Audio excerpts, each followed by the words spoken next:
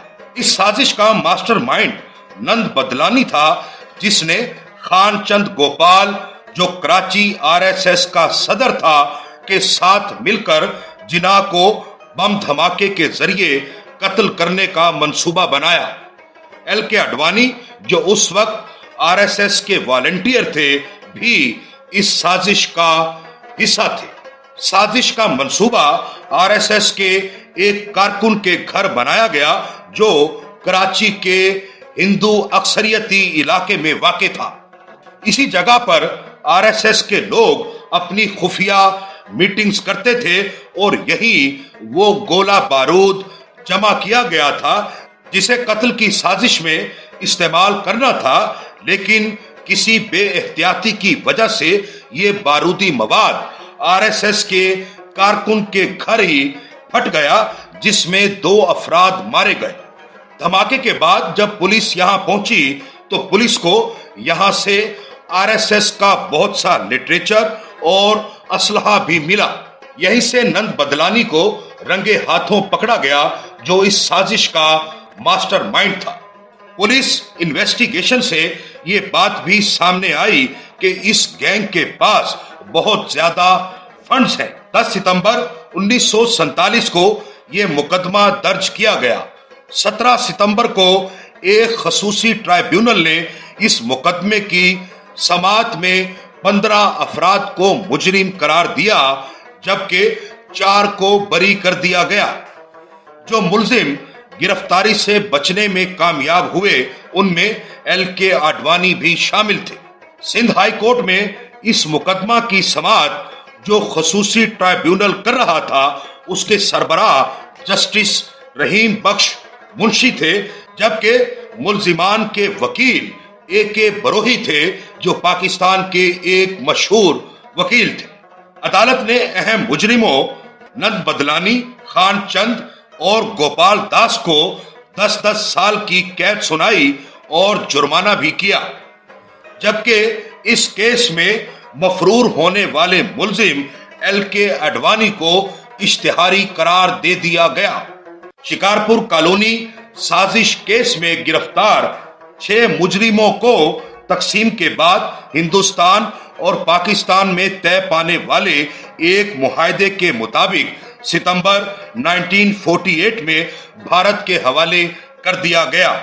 یعنی ان لوگوں نے پاکستان میں 1 سال جیل کاٹی۔ یاد رہے، قائد اعظم محمد علی جناح کو قتل کرنے کی RSS کی یہ دوسری سازش تھی جو ناکام ہوئی۔ RSS 15 اگست 1947 کو بھی جناح کو قتل کرنے کا ارادہ رکھتی تھی۔ اس سازش کے حوالے سے بھی ہمارے چینل پر ایک ویڈیو موجود ہے۔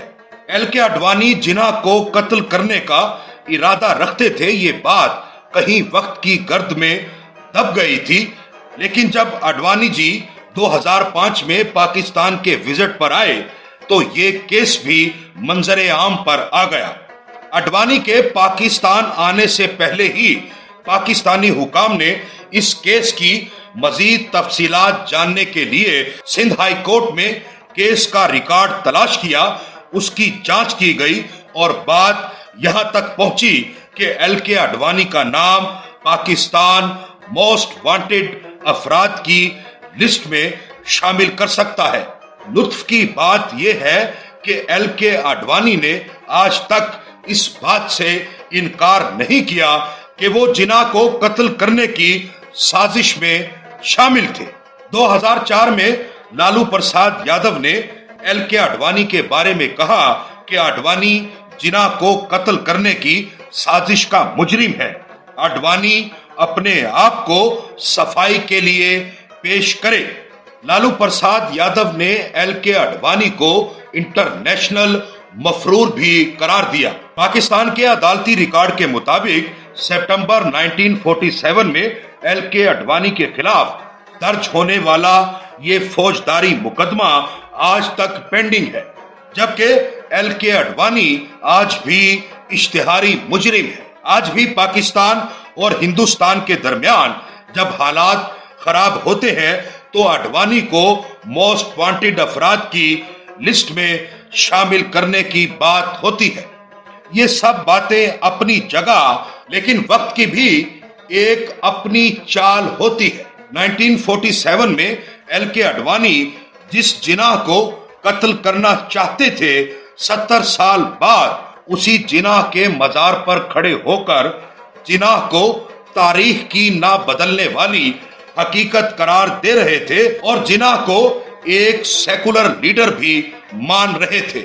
دیکھا جائے تو ایل کے اڈوانی جناح کے مزار پر اپنی آئیڈیالوجی سمیت ہار گئے۔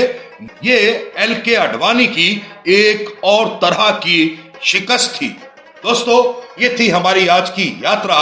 اگر آپ کو ہماری یہ یاترا پسند آئے تو اپنے دوستوں سے بھی شیئر کیجئے اور ہمارا چینل بھی ضرور سبسکرائب کیجئے گا۔